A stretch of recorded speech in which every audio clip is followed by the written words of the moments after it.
ምዕመናን ያ ትልቅ ገዳም ታሪኩ ተዛብቶ በነበረበት ጊዜ የተገኙልን የገለጡልን ብርሃናችን ናቸው አቡነ አትናቴዎስ። ታውቃላችሁ በሰዓቱ የነበራችሁት መነኮሳት አባቶች እንዴት አይነት ውድቀት ላይ እንደነበረ ገዳም አንስተው ከቁሪትነት አንስተው የአንድነት ገዳም ዛሬ እንዲህ በቅዳሴው በትርጓሜው እንዲህ ወግንድና እያደረጉን በዛ አይነት ሰርተውበት ነው አባቶቻችን።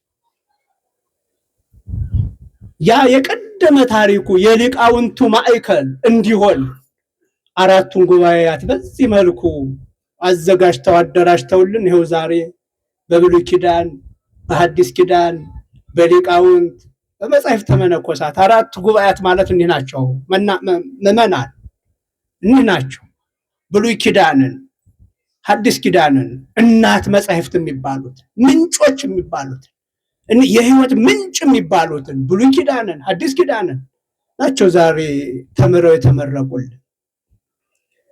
ከብሉይ ኪዳን ከሐዲስ ኪዳን ተነስተው ደግሞ ሊቃውንት የተራቀቁባቸውን መጻሕፍተ ሊቃውንትን መጻሕፍተ መነኮሳትን የተማሩ ልጆች ናቸው ዛሬ የተመረቁልን።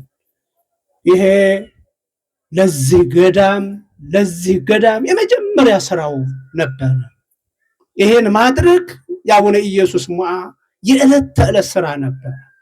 ያ ታሪክ ነው እንግዲህ በዚህ መልኩ ተመልሶ እሸት እየቀመስን ያለ ነው። ደስ ይበላችሁ ምዕመናን። ስለዚህ እንደው ዛሬ ያላችሁ ምዕመናን አሁን ቅድም ሊቀ ሊቃውንት ትሕትና ተስፋዬ ያው አብዛኛውን በግዕዝ በቅኔ ስለነገሩን ምዕመናኑ ብዙ ላትረዱት ትችሉ ይሆናል። ይሄን ጉባኤ እንዴት አድርገን እናስፋው፣ እንዴት እናሳድገው፣ የማያሳድጉ ተግዳሮቶች ብዙ አሉ የሚል ነው ጥቅልል ያለ መልእክቱ። ብዙ ተግዳሮቶች አሉበት። የኢኮኖሚ ችግር ገጥሞናል። ይህንን አቡነ አትናቴዎስ የጀመሩልንን ህንፃ መጨረስ አቃተን። ያ ሙሉ የአቡነ ኢየሱስ ሞዐ ዘመንን ለማምጣት እንቅፋቶቹ ተግዳሮቶቹ በዙ።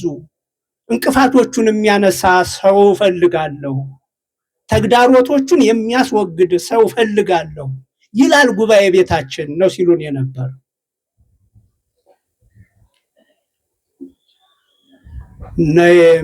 ነየ አነ የሚል ያስፈልጋል። አሁን እኔ ያለሁ የሚል ያስፈልጋል። እንቅፋቱ በዛ፣ ተግዳሮቱ በዛ። ጉባኤ ቤቱን ጨርሰን ያንን የአቡነ ኢየሱስን ዘመን ሙሉ አድርጎ ማሳየት አልቻልንም። የሚያግዘኝ እኔ አለሁ የሚለኝ ሰው ፈልጋለሁ ነው ያሉት ሊቁ። እኔ አለሁ የሚል የለም። መነ እፌኑ ሀበ ሕዝብየ፣ ወደ ሕዝቤ ወደ ወገኔ ወደ ጠፋው ማንን ልላክ ባለ ጊዜ ኢሳይያስ እኔ አለሁ አለ። እኔ አለሁ።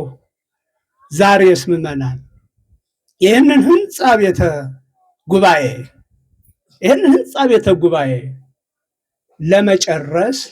ለመጨረስ እግዚአብሔር ሰው ሳያጣ ግን አጣሁ እያለ ነው።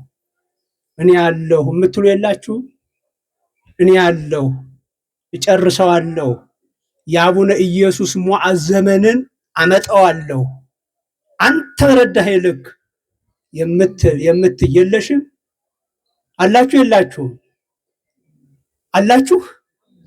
አላችሁ አይደለ? በእውነት ቁጥራችን ብዙ እኮ ነው። ወኔ እኮ አተን እኮ ነው። ድሆች እኮ ሆነን እኮ አይደለ? ቁጥራችን ብዙ፣ ጸጋችን ብዙ። መስጠት ስንችል እግዚአብሔር ይሰጥ ነበረ። ሀቡ እሁበክሙ አይደለ? የመቀበያ መንገዱ ምንድን ነው? ምዕመናን ንገሩኝ እስኪ። የመቀበያ መንገዱ ምንድን ነው? መስጠት። ካላስለቀቃችሁት ሌላ ነገር አይመጣም። ሀቡ እሁበክሙ፣ ይሄ የኔ ፍልስፍና እንዳይመስላችሁ። ስጡ እሰጣችኋለሁ። ይህ የኢየሱስ ክርስቶስ የመድኃኒታችን የስጦታዎች ሁሉ ምንጭ ሆነው የቃል ኪዳን ውል ነው። ይሄ ስጡ እሰጣችኋለሁ። ስለዚህ ጉልበትን መስጠት፣ ዕውቀትን መስጠት፣ ጊዜን መስጠት፣ ገንዘብን መስጠት፣ ይሄንን ህንፃ ቤተ ጉባኤ መጨረስ፣ ሙሉ ታሪካችንን መመለስ፣ አቡነ ኢየሱስ ሞዐን በአካል የማየት ያህል ሊቃውንትን ማየት፣ በስተው ማየት፣ ቤተ መጻሕፍቱ በሰፊው ተከፍቶ የሚራቀቁ ሊቃውንትን አብዝቶ ማየት አያስፈልገንም? ምዕመናን አያስፈልግም?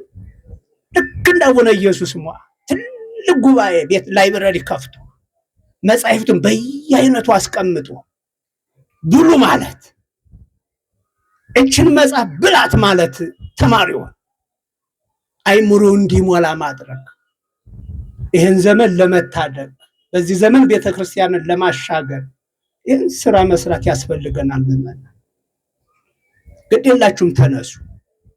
ግድ የላችሁም፣ ቆራጦች እንሁን። ብዙ ነን፣ ያለን ብዙ ነው። ሀብታችን ብዙ ነው፣ ጸጋችን ብዙ ነው። ሐሳብ ነው ያጣ ነው፣ ወኔ ነው ያጣ ነው። በእውነት አቡነ ኢየሱስ ሞዐ 800 ሊቃውንት ቅዱሳን መነኮሳትን ሲያፈሩ በእውነት ይህን ያህል ሰው ነበር? ያን ጊዜ ነበር ወይ? ነበር አባቶች? ይኖራል? እንደ በአፄ ምኒልክ ዘመን እንኳን 14 ሚሊዮን እኮ ነው። አሁን በቅርቡ ጊዜ እንኳን የኢትዮጵያ ሕዝብ ያ ሊቅ ታዲያ ትልቅ ላይብረሪ ከፍተው ትልቅ ግንባታ ገንብተው በዛ ቤት መጻሕፍትን ሞልተው 8 መነኮሳትን በትክክል እንዴት መቅረጽ ቻሉ? ማን ረዳቸው?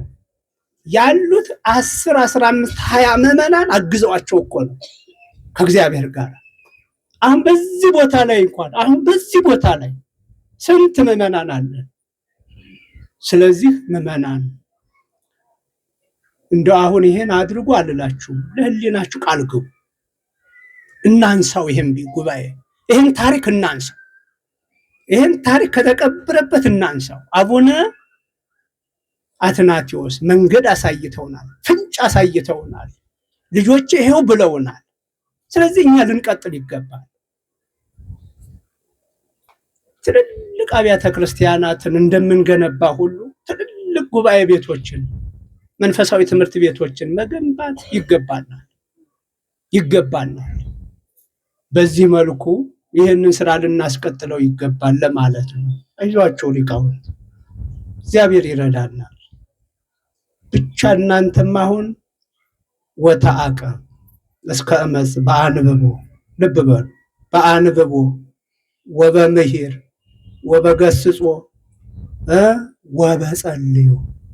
ጸልዩ የምትሉ የማትጸልዩ፣ ቁረቡ የምትሉ የማትቆርቡ፣ ንስሐ ግቡ የምትሉ የማትገቡ እንዳትሆኑ።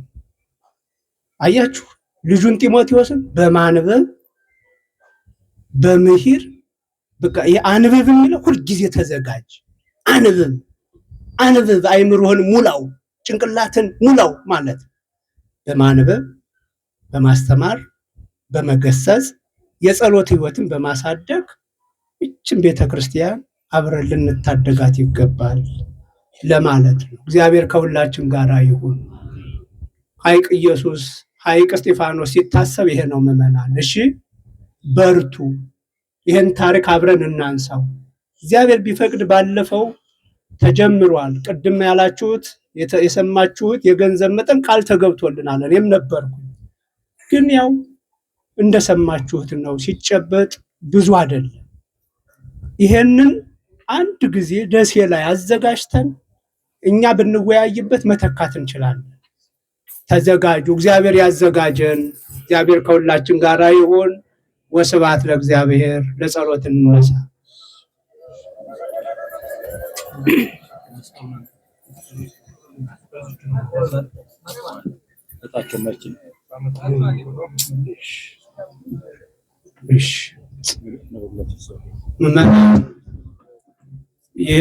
እንግዲህ ያስቡት ምን ያህል ዘመን እንደቆየ። ብፁዕ አባታችን አቡነ ኢየሱስ ሞዐ ያረፉት በ1292 ነው። ያን ጊዜ እንግዲህ ሰጥተውን ከሄዱት የቅድስና ዕቃዎች አንዱ ይሄ መስቀላቸው ነው። ይሄ መስቀላቸው ነው።